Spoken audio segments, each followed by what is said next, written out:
നമ്മളെ ഫിഫ്ത് മോഡ്യൂളിലെ കാര്യങ്ങളായിരുന്നു നോക്കിക്കൊണ്ടിരുന്നത്.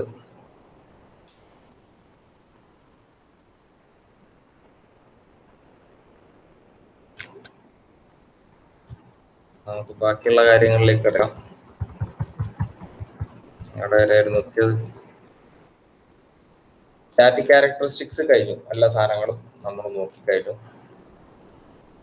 അപ്പൊ അതുവരെയുള്ള ഒരു അസൈൻമെന്റ് ഞാൻ ചെയ്തിട്ടുണ്ടായിരുന്നു, അതും എല്ലാവരും എഴുതിയിട്ടുണ്ടാവുമെന്ന് വിചാരിക്കുന്നു. അപ്പൊ നമുക്കതിനെ ഡൈനാമിക് ക്യാരക്ടറിസ്റ്റിക്സിലേക്ക് പോവാം. സോ ഡൈനാമിക് ക്യാരക്ടറിസ്റ്റിക്സ് പേര് തന്നെ ഉണ്ട്. ഡൈനാമിക് എന്ന് പറഞ്ഞാൽ ഇറ്റ് ഈസ് ടൈം ഡിപ്പെൻഡന്റ് അല്ലേ. അതായത് ടൈം ലാപ്സ് ചെയ്യുന്നതിനനുസരിച്ച് ഈ ഇൻസ്ട്രുമെന്റിന് എന്തെങ്കിലും ചേഞ്ചസ് വരികയാണെങ്കിൽ അതിന്റെ പേരാണ് ഡൈനാമിക് എന്ന് പറഞ്ഞിട്ട് വരുന്നത്.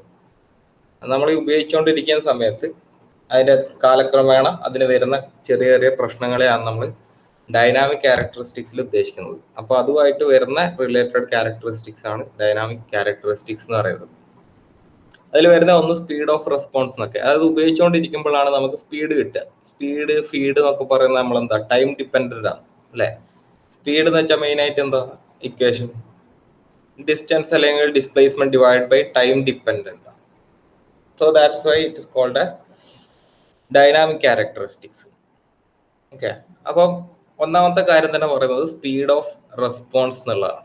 സ്പീഡ് ഓഫ് റെസ്പോൺസ് പേര് കേട്ടതിനാൽ തന്നെ നമുക്ക് ഏകദേശം ഒരു റഫ് ഐഡിയ കിട്ടും. അതായത് ഒരു ഇൻസ്ട്രുമെന്റ് എത്രത്തോളം സ്പീഡിൽ നമുക്ക് അതിന്റെ ഔട്ട്പുട്ട്, നമ്മളൊരു ഇൻപുട്ട് അതിന് കൊടുത്തു കഴിഞ്ഞാൽ അത് എത്രത്തോളം സ്പോണ്ടേനിയസ് ആയിട്ടല്ല എത്രത്തോളം റാപ്പിഡ് ആയിട്ട് നമുക്ക് തിരിച്ചതിന്റെ റെസ്പോൺസ് തരുന്നു, അഥവാ ഔട്ട്പുട്ട് ഗിവിംഗ് എബിലിറ്റി ആണ് നമ്മൾ സ്പീഡ് ഓഫ് റെസ്പോൺസ് കൊണ്ട് ഉദ്ദേശിക്കുന്നത്. സോ ജസ്റ്റ് അതിന്റെ ഡെഫിനേഷൻ എടുക്കുകയാണെങ്കിൽ it is defined as the rapidity with which an instrument respond to the change in the measured quantity.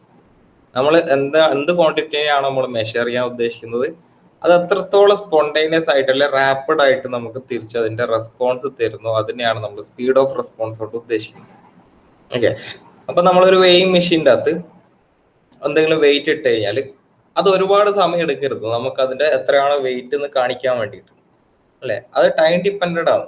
In case speed of response കുറവുള്ള ഒരു ഇൻസ്ട്രുമെന്റിന്റെ അർത്ഥം എന്ന് വെച്ച് കഴിഞ്ഞാൽ നമ്മൾ അതിന് എന്ത് ഇൻപുട്ട് കൊടുത്താലും അതിൻ്റെ അകത്ത് നിന്ന് ഔട്ട്പുട്ട് കിട്ടാൻ വേണ്ടി കുറച്ച് സമയം എടുക്കുന്നതാണല്ലോ അതിന്റെ അർത്ഥമുള്ളത്. അപ്പൊ അതിന്റെ ഒരു ചെറിയൊരു എക്സാമ്പിൾ ആണ് നമ്മളുടെ ഇപ്പോഴത്തെ മിക്കവാറും ആൾക്കാരുടെ കയ്യിലൊക്കെ കാണുന്ന സ്മാർട്ട് വാച്ച് ഒക്കെ. സ്മാർട്ട് വാച്ചിന്റെ അകത്ത് നമ്മൾ ഇപ്പം ഓക്സിജൻ ലെവലൊക്കെ അളന്ന് നോക്കുക, SpO2 ലെവൽ നമ്മൾ ബ്ലഡിൽ എത്രയുണ്ട് നോക്കാൻ വേണ്ടിയിട്ടൊക്കെ ചെറിയൊരു പ്രൊവിഷൻ അവിടെ പ്രൊവൈഡ് ചെയ്തിട്ടുണ്ട്. അപ്പൊ അത് നമ്മൾ വെച്ച് കഴിഞ്ഞാൽ അത് ആ സ്പോട്ടിൽ തന്നെ അല്ല നമുക്ക് റിപ്ലൈ തരിക, അതൊന്ന് മെഷർ ചെയ്യാൻ വേണ്ടിയിട്ട് കുറച്ച് ടൈം എടുക്കും. ഓക്കെ, മെഷറിംഗ് എന്ന് പറഞ്ഞിട്ട് നമുക്ക് അവിടെ ഇങ്ങനെ എഴുതി കാണിക്കേണ്ടത്.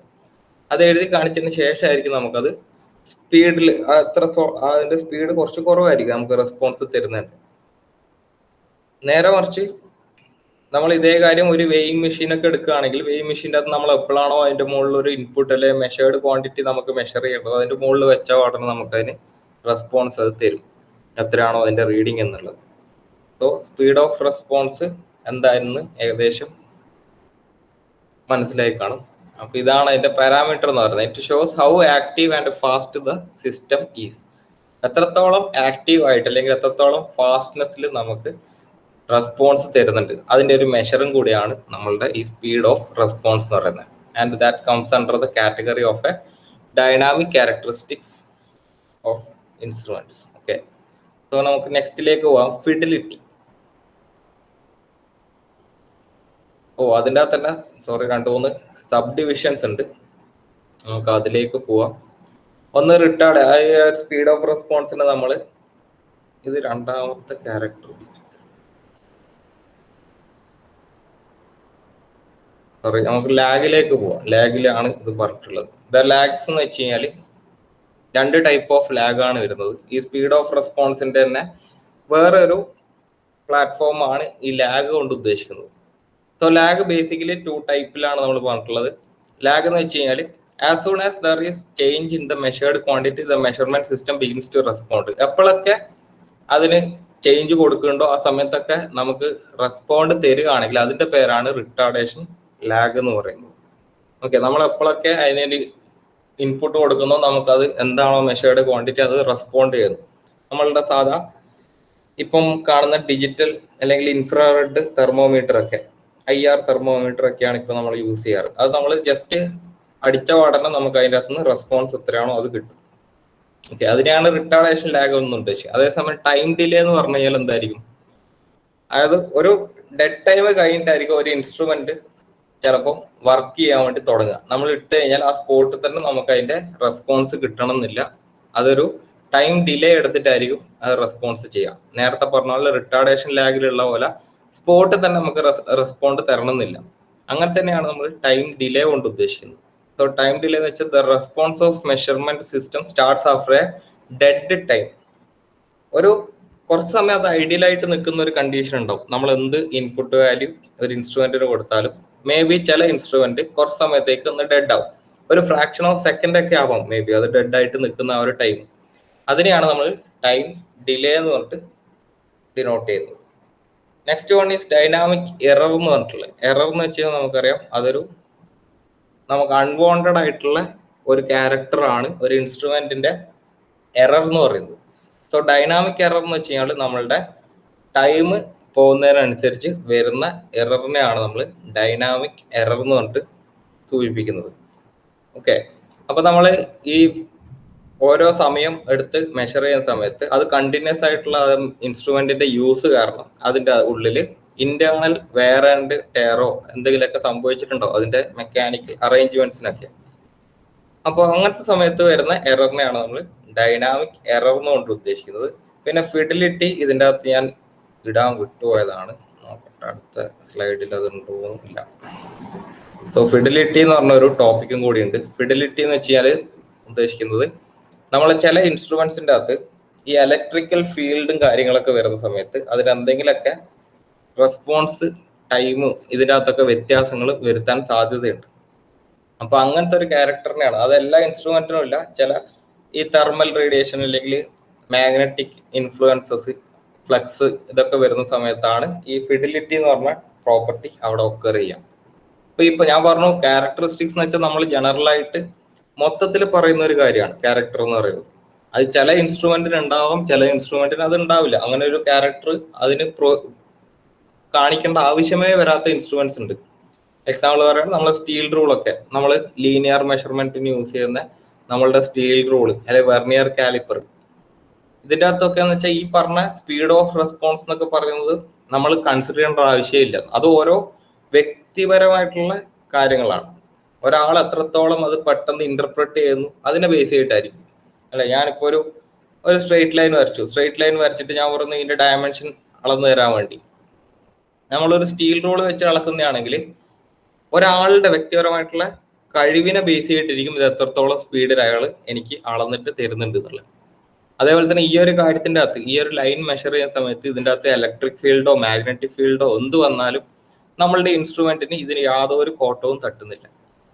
അതുകൊണ്ട് തന്നെ നമ്മൾ ഈ പഠിക്കുന്ന ക്യാരക്ടർ എന്ന് പറയുന്നത് എല്ലാ ഇൻസ്ട്രുമെന്റിനും കൂടി ജനറൽ ആയിട്ട് പറയുന്ന ഒരു ടോപ്പിക് മാത്രമാണ്. ഈ സ്റ്റാറ്റിക് ക്യാരക്ടറിസ്റ്റിക്സ് ആയാലും ഡൈനാമിക് ക്യാരക്ടറിസ്റ്റിക്സ് ആയാലും.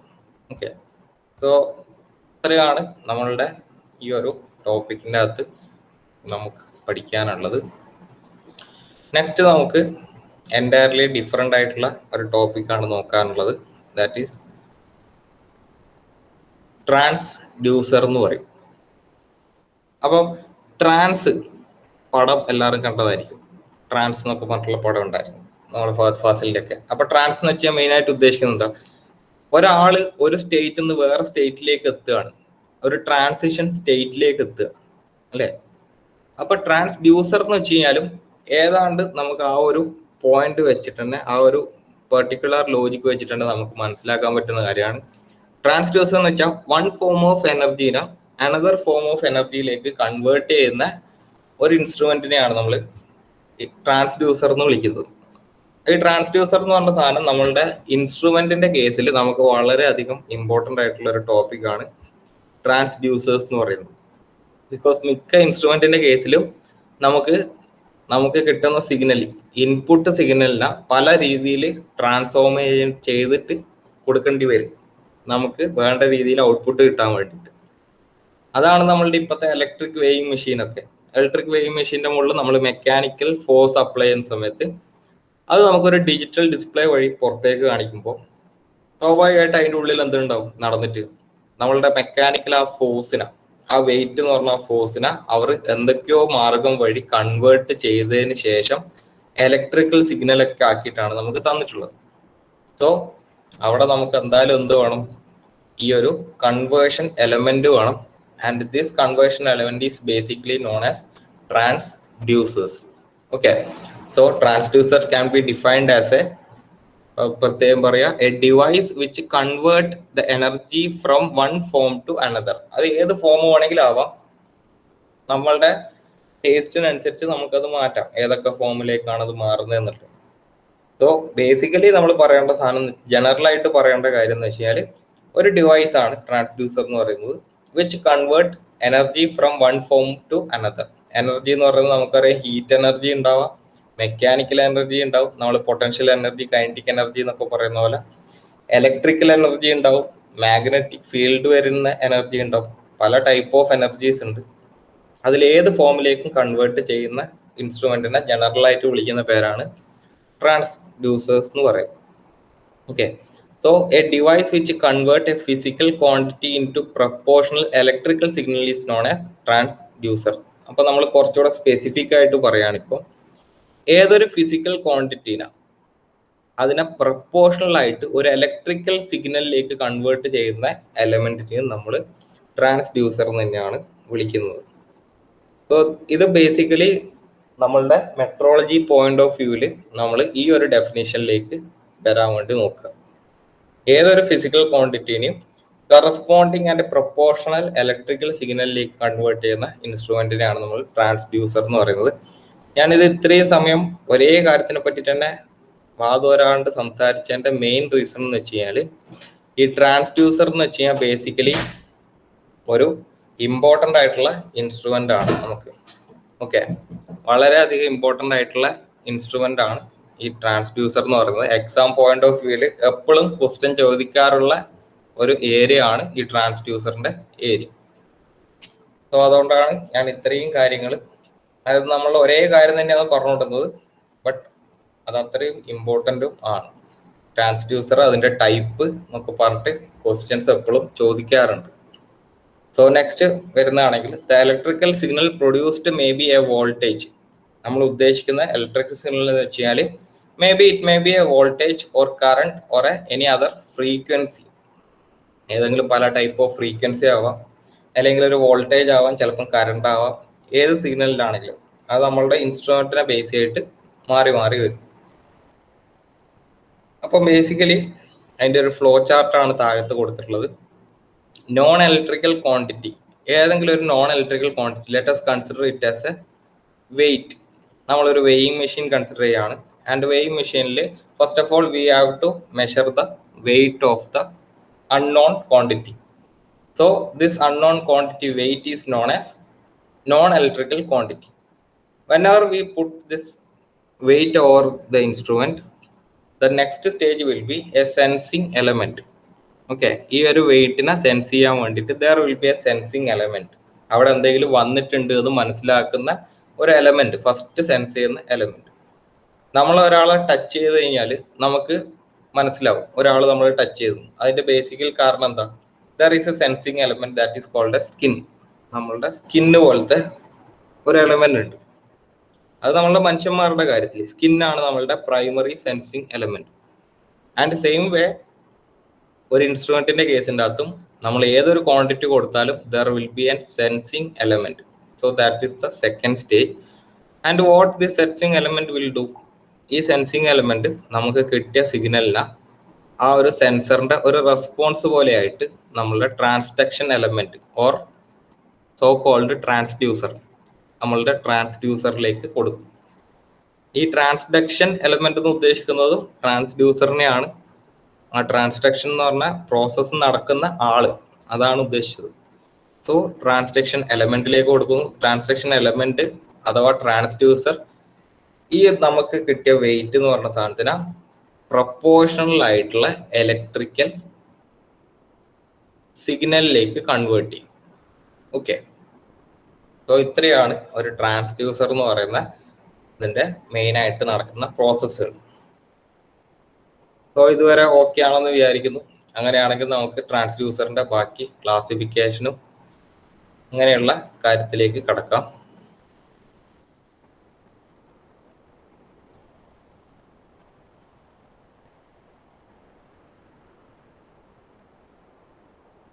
So next is classification of transducers. So classification of transducerലേക്കാണ് നമ്മൾ പോകുന്നത്. ക്ലാസിഫിക്കേഷൻ നമുക്ക് നോക്കിക്കഴിഞ്ഞാൽ കാണാം ഒരുപാട് ടൈപ്പ് ഓഫ് ക്ലാസിഫിക്കേഷൻസ് ഇവിടെ കൊടുത്തിട്ടുണ്ട് നിങ്ങൾക്ക്.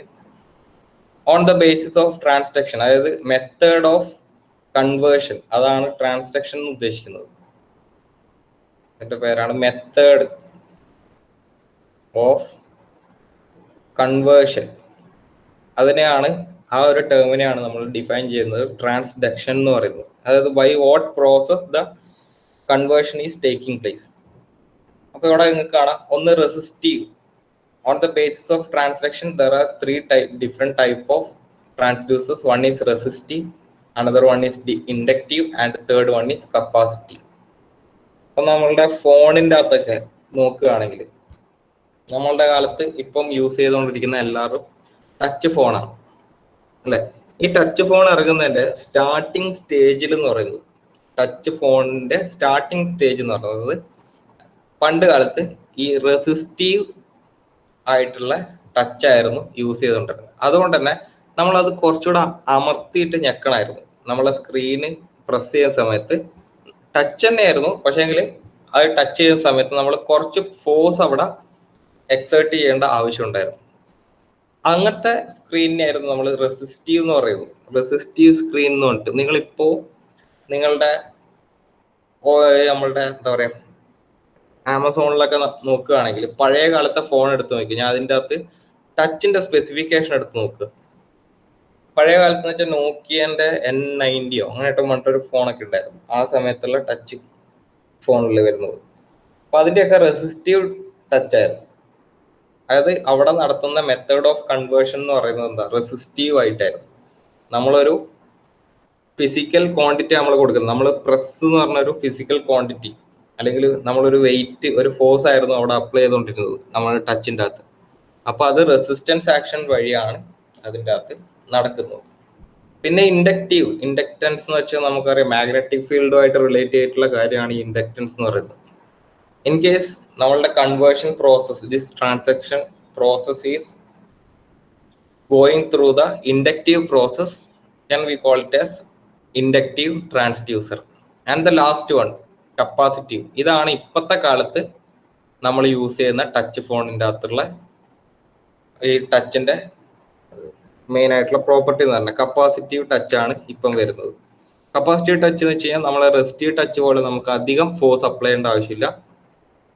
സോ നമ്മൾ ഇപ്പം മിക്കവാറും ഫോണിൻ്റെ അകത്തൊക്കെ പറയുമ്പോൾ മറ്റേ ഫെദർ ടച്ച് ആണ് ഫോൺ എന്നൊക്കെ, നമ്മൾ ജസ്റ്റ് തൊടുന്ന പോലെ ആക്ഷൻ കാണിച്ചാൽ തന്നെ അത് ഡിസ്പ്ലേയിൽ നമ്മൾ എന്താണോ നമ്മൾ എക്സ്പെക്ട് ചെയ്യുന്നത് അത് നമുക്ക് അവിടെ നിന്ന് കിട്ടും.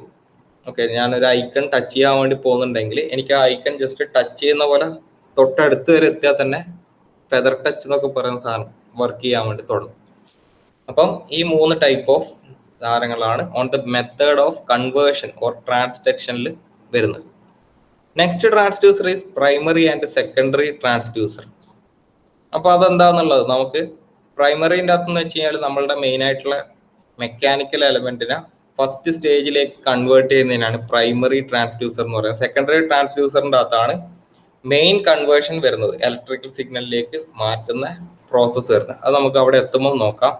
അതേപോലെ തന്നെ active and passive transducer, analog and digital transducer. So analog and digital നമുക്ക് പേര് തന്നെ മനസ്സിലാവും എന്താ സാധനം എന്നുള്ളത്.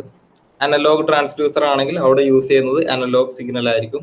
ഡിജിറ്റൽ ട്രാൻസ്ഡ്യൂസർ ആകുമ്പോൾ നേരെ മറിച്ച് ഡിജിറ്റൽ സിഗ്നൽസ് ആയിരിക്കും അവിടെ യൂസ് ചെയ്യുക. And also transducer and inverse transducer. ട്രാൻസ്ഡ്യൂസറും ഉണ്ട്, ഇൻവേഴ്സ് ട്രാൻസ്ഡ്യൂസറും ഉണ്ട്. ഇത്രയും ടൈപ്പ് ഓഫ് ക്ലാസിഫിക്കേഷൻ ആണുള്ളത്. 1 by 1 ആയിട്ട് നോക്കുന്ന സമയത്ത് നമുക്ക് കൂടുതൽ ഡീറ്റെയിൽസ് ഇതിനകത്ത് കിട്ടും. അപ്പോൾ 1 by 1 ആയിട്ട് നോക്കാം. ഇതും ഇമ്പോർട്ടൻ്റ് ആയിട്ടുള്ളൊരു കാര്യമാണ്. നമ്മളുടെ ട്രാൻസ്ഡ്യൂസർ എന്ന് പറഞ്ഞാൽ 5ാമത്തെ മോഡ്യൂളിൽ വരുന്ന പ്രോസസ്സിൻ്റെ അകത്ത് ഏറ്റവും ഇമ്പോർട്ടൻ്റ് ആയിട്ടുള്ള വേറൊരു ഏരിയ ആണ് ഈ ക്ലാസിഫിക്കേഷൻ ഓഫ് ട്രാൻസ്ഡ്യൂസർ എന്ന് പറഞ്ഞിട്ടുള്ളത്. സോ ഫസ്റ്റ് ഓഫ് ഓൾ ഞാനിവിടെ പോകുന്നത് ആക്റ്റീവ് ആൻഡ് പാസീവ് ട്രാൻസ്ഡ്യൂസറിലേക്കാണ്. നമ്മളൊരാളെ കണ്ടു കഴിഞ്ഞാൽ എപ്പോഴാണ് നമ്മൾ പറയുക അയാൾ ഭയങ്കര ആക്റ്റീവ് ആണ്, അല്ലെങ്കിൽ എപ്പോഴാണ് നമ്മൾ പറയുക അയാൾ ഭയങ്കര പാസീവ് ആയിട്ടുള്ള ഒരു സ്റ്റുഡൻ്റ് ആണ്, പ്രത്യേകിച്ച് എനർജി ഒന്നും ഇല്ലാത്ത പോലത്തെ ഒരാളാണെന്ന് പറയും അല്ലെ. ചില ആൾക്കാരെ നമ്മൾ കണ്ടു കഴിഞ്ഞാൽ പറയും ഭയങ്കര ആക്റ്റീവ് ആയിട്ടുള്ള മനുഷ്യൻ, അവൻ ഫുൾ ടൈം ആക്റ്റീവ് ആണ്, ഭയങ്കര ഇതാണ്, എനർജറ്റിക് ആണെന്നൊക്കെ പറയും. അത് ബേസിക്കലി നമ്മൾ പറയുന്നത് വെച്ച് കഴിഞ്ഞാൽ ആ ഒരു particular person has got it's inbuilt energy അല്ലെ, അതിന്റെ സ്വന്തമായിട്ട് തന്നെ ഒരു എനർജി ഉണ്ട്, ഫുൾ ഓഫ് എനർജി ആയിരിക്കും അങ്ങനത്തെ ആൾക്കാർ. ആക്റ്റീവ് ആയിട്ടുള്ള ആൾക്കാർ എന്ന് പറയുമ്പോൾ ഇൻബിൽട്ട് ആയിട്ട് നമ്മൾ വേറൊരാളുടെ മോട്ടിവേഷനോ കാര്യങ്ങളോ ഒന്നും ഇല്ലാതെ തന്നെ they will be in full time active stage. അപ്പം ആക്റ്റീവ് ട്രാൻസ്ഡ്യൂസർ ബേസിക്കലി അത് തന്നെയാണ് ഉദ്ദേശിക്കുന്നത്. Active transducers are self generating device. അതിനെന്ത് വേണ്ട, പുറത്തുള്ള ഒരാളുടെ പവർ സോഴ്സിന്റെ ആവശ്യമില്ല. നമ്മൾ പറയുകയാണെങ്കിൽ നമ്മളുടെ പ്ലഗിൽ കുത്തിയിട്ട് വർക്ക് ചെയ്യിക്കേണ്ട ആവശ്യമില്ല എന്നർത്ഥം. നമ്മൾ പ്ലഗ് കുത്തുന്നത് എന്തിനാ, കറണ്ട് എടുക്കാൻ വേണ്ടിയിട്ട് അല്ലെ. ആ കറണ്ട് കിട്ടാൻ വേണ്ടിയിട്ടാണ് നമ്മൾ സാധാരണ പ്ലഗിലേക്കൊക്കെ കൊടുക്കുന്നത്. സോ അതിനെന്താ വേണ്ടത്, എക്സ്റ്റേണൽ പവർ സോഴ്സ് ആണ് നമ്മൾ ഈ പ്ലഗ് പോയിന്റ് എന്നൊക്കെ പറയുന്നത്. അങ്ങനത്തെ ഒരു എക്സ്റ്റേണൽ പവർ സോഴ്സ് ആവശ്യമില്ലാത്ത ട്രാൻസ്ഡ്യൂസേഴ്സിനെയാണ് നമ്മൾ എന്ത് പറയുന്നത്, സെൽഫ് ജനറേറ്റിംഗ് ട്രാൻസ്ഡ്യൂസേഴ്സ് അഥവാ ആക്റ്റീവ് ട്രാൻസ്ഡ്യൂസേഴ്സ് എന്ന് പറയുന്നത്. ഓക്കെ, ഈ ഒരു എനർജി കൺവേർഷൻ പ്രിൻസിപ്പിളിന് വേണ്ടിയിട്ട് it does not require any external or auxiliary power source എന്ന് പറയും. അതാണ് ആക്റ്റീവ് ട്രാൻസ്ഡ്യൂസറിൽ വരുന്നത്. അതായത് they generate an equivalent electrical output, example from pressure to charge or from temperature to electrical potential. അങ്ങനെയാണ്. ഒരു പ്രഷർ കൊടുത്താൽ അവിടെ ചാർജ് എന്ന് വെച്ചാൽ ഇലക്ട്രിക്കൽ സിഗ്നൽ ആണ്, ഇലക്ട്രോൺസിന്റെ മൂവ്മെന്റിന് നമ്മൾ ചാർജ് എന്നൊക്കെ പറയുന്നു.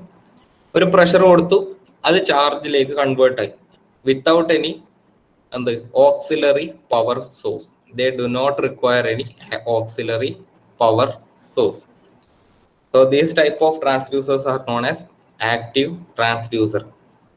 Okay, അപ്പൊ ഇതിന്റെ ഒരു എക്സാമ്പിൾ എന്നൊക്കെ പറയുന്നത് നമ്മളുടെ ഈ നിങ്ങൾക്ക് ഇവിടെ കാണാം photo voltaic cell, piezo electric crystal എന്നൊക്കെ പറഞ്ഞിട്ട്.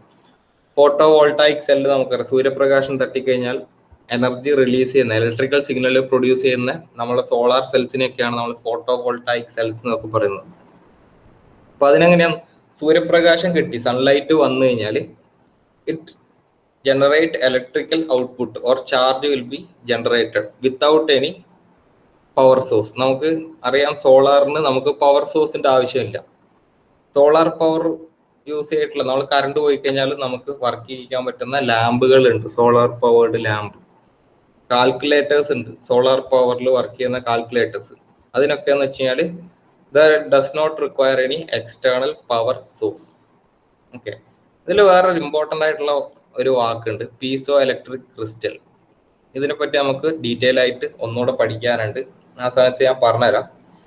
ബേസിക്കലി ഈ പീസോ ഇലക്ട്രിക് ക്രിസ്റ്റൽ എന്ന് പറയുന്നത് റെയറസ്റ്റ് ഓഫ് ദ റെയറസ്റ്റ് മെറ്റീരിയലാണ്, ഒരു പെർട്ടിക്കുലർ മെറ്റീരിയലാണ്. ഈ ഒരു മെറ്റീരിയലിന്റെ പ്രത്യേകത എന്ന് വെച്ച് കഴിഞ്ഞാൽ നമ്മൾ ഇതിൻ്റെ അകത്ത് ഫോഴ്സ് അപ്ലൈ ചെയ്യുകയാണെങ്കിൽ, ഒരു ഫോഴ്സ് ഞാൻ ഇവിടെ വെറുതെ നിലത്ത് വെച്ചിട്ട് ഈ പീസോ ഇലക്ട്രിക് മെറ്റീരിയൽ അല്ലെങ്കിൽ ക്രിസ്റ്റലിൻ്റെ അകത്ത് ഫോഴ്സ് കൊടുക്കുകയാണെങ്കിൽ എനിക്ക് ഇതിന്റെ രണ്ടറ്റത്തും ഞാൻ വയർ വെച്ച് കഴിഞ്ഞാൽ എനിക്ക് ആ വയറിൻ്റെ അകത്തുനിന്ന് ഇലക്ട്രിക്കൽ സിഗ്നൽ പ്രൊഡ്യൂസ് ആയി കിട്ടും without any external source. Okay, അങ്ങനത്തെ ഒരു പെർട്ടിക്കുലർ ടൈപ്പ് ഓഫ് മെറ്റീരിയലിനാണ് നമ്മൾ പീസോ ഇലക്ട്രിക് ക്രിസ്റ്റൽ എന്നൊക്കെ പറയുന്നത്. അപ്പം എന്ന് വെച്ചാൽ റെയറസ്റ്റ് മെറ്റീരിയലാണ്, അതതിന്റെ ഈ മെറ്റീരിയലിന്റെ പ്രോപ്പർട്ടി കാരണമാണ് ഈ പീസോ ഇലക്ട്രിക് പ്രോപ്പർട്ടി അത് പ്രൊഡ്യൂസ് ചെയ്യുന്നത്. എല്ലാ മെറ്റീരിയലും അങ്ങനെ ഇലക്ട്രിക്കൽ സിഗ്നൽ പ്രൊഡ്യൂസ് ചെയ്യാറില്ല. നമുക്കറിയാം, നമ്മൾ ഏതൊരു സാധനം എടുത്താലും നമുക്ക് ഇതേപോലെ പീസോ ഇലക്ട്രിക് മെറ്റീരിയൽ ആയിട്ട് യൂസ് ചെയ്യാൻ വേണ്ടി പറ്റില്ല. അപ്പൊ ഇങ്ങനത്തെ കുറച്ച് മെറ്റീരിയൽസ് ഉണ്ട്. അപ്പൊ ഇതിന്റെ ഒരു ചെറിയൊരു നമുക്കൊരു എന്താ പറയാ എക്സാമ്പിൾ ആയിട്ട് കൺസിഡർ ചെയ്യാൻ വേണ്ടി പറ്റുന്ന ഒരു സാധനം എന്ന് വെച്ചാൽ നമ്മളെ ലൈറ്ററിൻ്റെ അകത്തൊക്കെയുള്ള ഒരു ചാർജ് ഡിസ്പോസ് ചെയ്യുന്ന ഒരു സാധനം ഉണ്ടല്ലോ, നമ്മൾ ലൈറ്ററിൽ യൂസ് ചെയ്യുന്ന, നമ്മളെ ഗ്യാസ് സ്റ്റൗവിന്റെ ലൈറ്റർ ആയാലും സാധാ സിഗരറ്റ് ലൈറ്റർ ഒക്കെ ആയിക്കഴിഞ്ഞാലും യൂസ് ചെയ്യുന്ന ഒരു സാധനം. നമ്മളൊരു മെക്കാനിക്കൽ പ്രസ് അവിടെ കൊടുത്തു കഴിഞ്ഞാൽ നമുക്ക് അതിൻ്റെ അകത്തുനിന്ന് ഒരു ഷോക്ക് അടിച്ച എഫക്റ്റ് കിട്ടുന്ന ഒരു പ്രോസസ്സ് നടക്കുന്നുണ്ട് അല്ലെ. ആ ഒരു ചെറിയൊരു സ്പാർക്ക് അത് വെച്ചിട്ട് നമ്മളിങ്ങനെ തമാശക്ക് കളിക്കുകയൊക്കെ ചെയ്യാം, ആൾക്കാരുടെ മേത്ത് ഷോക്ക് അടിപ്പിച്ചിട്ടൊക്കെ, ഈ പൊട്ടിയ ഇതുണ്ട് ലൈറ്ററൊക്കെ ഉണ്ടെങ്കിൽ. സോ അതാണ് ഈ പീസോ ഇലക്ട്രിക് ക്രിസ്റ്റൽസിന്റെ ഒരു എക്സാമ്പിൾ എന്ന് പറയുന്നത്. ഓക്കെ, പിന്നെ തെർമോകപ്പിള്, പിന്നെ ഫോട്ടോ വോൾട്ടായിക് സെല്ല്. തെർമോകപ്പിളിനെ പറ്റി നമുക്ക് കുറച്ചുകൂടി ഡീറ്റെയിൽ ആയിട്ട് തന്നെ പഠിക്കാനുണ്ട്, അതുകൊണ്ട് ഞാൻ അതിലേക്ക് കടക്കുന്നില്ല. അപ്പോൾ ഇത്രയാണ് ആക്റ്റീവ് പാസീവ് ട്രാൻസ്ഡ്യൂസറിൽ വരുന്ന classification. So passive transducer basically എന്തായിരിക്കും? For the working of passive transducer the require external power source. നിങ്ങൾക്ക് ഇവിടെ പീസോ ഇലക്ട്രിക് ട്രാൻസ്ഡ്യൂസറിന്റെ ഒരു ഫിഗർ ആണ് തന്നിട്ടുള്ളത്. ഇതാണ് ആ piezo electric material.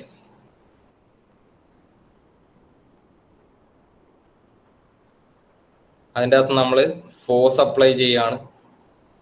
Up and ഡൗണിൽ force apply ചെയ്യുന്ന സമയത്ത് നമ്മളിവിടെ ഒരു വോൾട്ട് മീറ്റർ കണക്ട് ചെയ്ത് കൊടുത്തു കഴിഞ്ഞാൽ we can display A electrical voltage or EMF will be induced between the surface of the material. അപ്പം അതിൻ്റെ ഒരു എക്സാമ്പിൾ ഞാൻ പറഞ്ഞത് നമ്മളുടെ ലൈറ്ററിന്റെ സാധനം തന്നെ എടുത്ത് നോക്കുക. ലൈറ്ററിൽ നമ്മളൊരു പ്രസ് കൊടുത്തു കഴിഞ്ഞാൽ അത് ആക്റ്റീവ് ട്രാൻസ്ഡ്യൂസർ ആണ്. നമ്മളൊരു മെക്കാനിക്കൽ പ്രസ് കൊടുക്കുന്നു, ബട്ട് നമുക്കൊരു ഇലക്ട്രിക്കൽ സിഗ്നൽ ആയിട്ട് അത് പ്രൊഡ്യൂസ് ചെയ്തിട്ട് കിട്ടുന്നുണ്ട്. സോ മെക്കാനിക്കൽ അതിൻ്റെ ഒരു എക്സാമ്പിൾ ആണ് നമ്മളുടെ ലൈറ്റർ എന്നൊക്കെ പറയുന്നത്. So piezo electric quartz crystal എന്ന് പറയുന്നത് ഇങ്ങനെയും പേര് വിളിക്കാറുണ്ട്, piezo electric quartz crystal. There will be A change in voltage generated across the surface. നമ്മളൊരു when a force is applied onto the quartz crystal, there will be a change in voltage generated across the surface. നമ്മളൊരു force apply ചെയ്ത് കഴിഞ്ഞാൽ നമുക്ക് change in voltage അവിടെ നിന്ന് display ചെയ്ത് കിട്ടും. Here there is no external power supply അല്ലെ, നമ്മളിവിടെ ഒരു എക്സ്റ്റേണൽ ആയിട്ട് പവർ സപ്ലൈ കൊടുത്തിട്ടില്ല. What the input we have given is only force. Force എന്ന് പറഞ്ഞ ഒരു ഇൻപുട്ട് മാത്രമേ നമ്മളിവിടെ അപ്ലൈ ചെയ്തിട്ടുള്ളൂ. And we have got a electrical output that is in means of voltage. ഒരു വോൾട്ടേജിന്റെ കേസിൽ നമുക്ക് ഇലക്ട്രിക്കൽ ഔട്ട്പുട്ട് അതിൻ്റെ അകത്ത് നിന്ന് കിട്ടുകയും ചെയ്യും. സോ ഇതൊരു പ്രത്യേക ടൈപ്പ് ഓഫ് മെറ്റീരിയൽ ആണ്.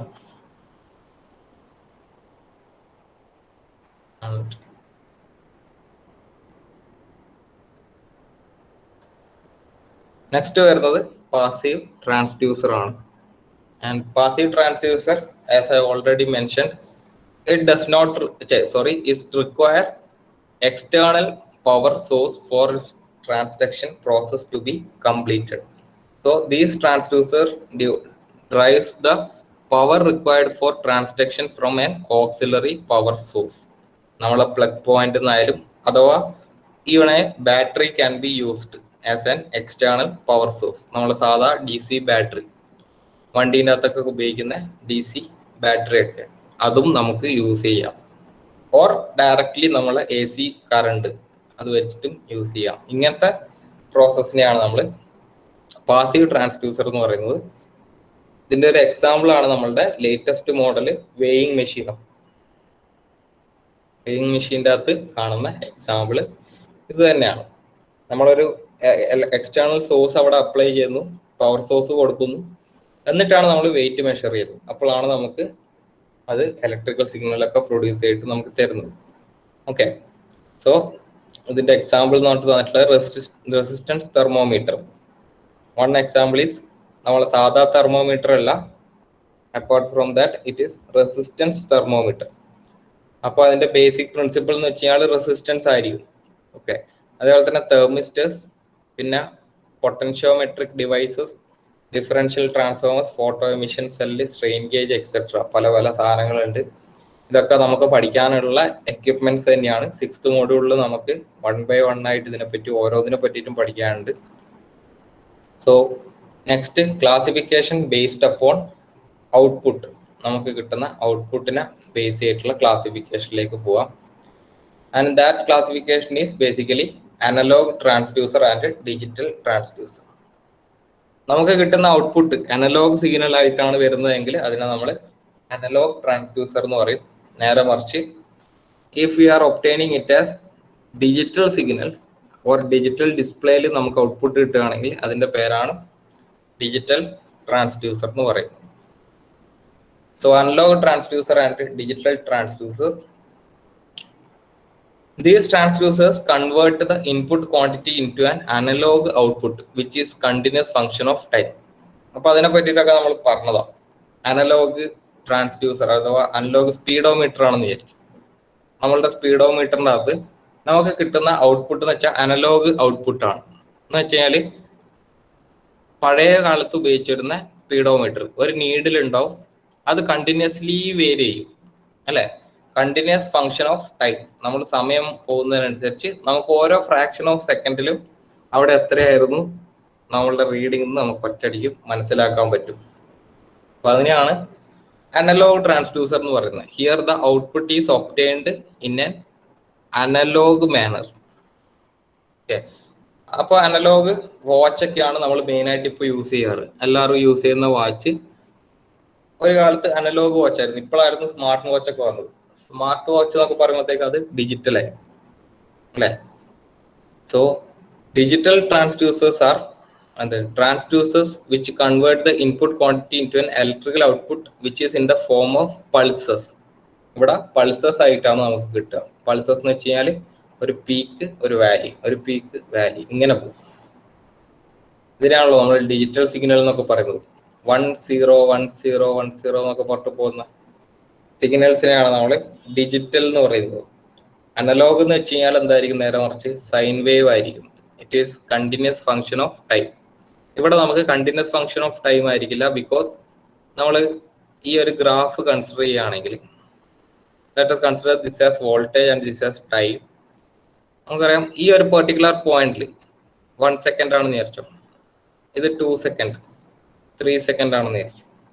ഫ്രം 1 to 2 എന്ന് പറഞ്ഞ ആ ഒരു ഫ്രാക്ഷൻ ഓഫ് ടൈമിൽ there is no change in the output voltage അല്ലെ. ഔട്ട്പുട്ട് വോൾട്ടേജ് എന്താ, 1 നിന്ന് 2ലേക്ക് പോകുന്നവരെ നമുക്ക് അവിടെ കിട്ടുന്ന ഔട്ട്പുട്ട് എന്ന് വെച്ചാൽ 1 തന്നെയായിരുന്നു. അതായത് 1.5 നമ്മൾ ടൈം മെഷർ ചെയ്യുന്നെങ്കിൽ നമുക്ക് കിട്ടുക 1ന്റെ അതേ വാല്യൂ തന്നെയാണ്. അഥവാ നമ്മൾ 2 എന്ന് പറഞ്ഞ സെക്കൻഡിലാണ് ഇതിനെ മെഷർ ചെയ്യുന്നതെങ്കിൽ നമുക്ക് കിട്ടുക 1ൽ എന്തായിരുന്നു വാല്യൂ ഉണ്ടായത് അത് തന്നെയായിരുന്നു കിട്ടുക. അപ്പൊ അതിന്റെ പ്രശ്നമാണ് നമ്മളുടെ അനലോഗ് വാച്ചിന്റെ അകത്തൊക്കെ നോക്കി കഴിഞ്ഞാലും കാണാൻ പറ്റുന്നത്. നമുക്ക് ഫ്രാക്ഷൻ ഓഫ് സമയം അവിടെ കണ്ടു കിട്ടാൻ വേണ്ടി പണിയാണ്. മറ്റേതാകുമ്പോൾ നമ്മളുടെ നീഡിൽ ഇങ്ങനെ ഇടക്കിടയ്ക്ക് മൂവ് ചെയ്യുന്നത് നമുക്ക് കാണാൻ വേണ്ടി പറ്റും. സോ ഇത്രയാണ് ഇതിന്റെ ക്ലാസിഫിക്കേഷൻ വരുന്നത്. ബാക്കിയുള്ള ക്ലാസിഫിക്കേഷൻ നമുക്ക് നാളെ നോക്കാം, കാരണം ഒരുപാട് ക്ലാസിഫിക്കേഷൻ ഉള്ളത് കൊണ്ട് തന്നെ സമയം എടുക്കും.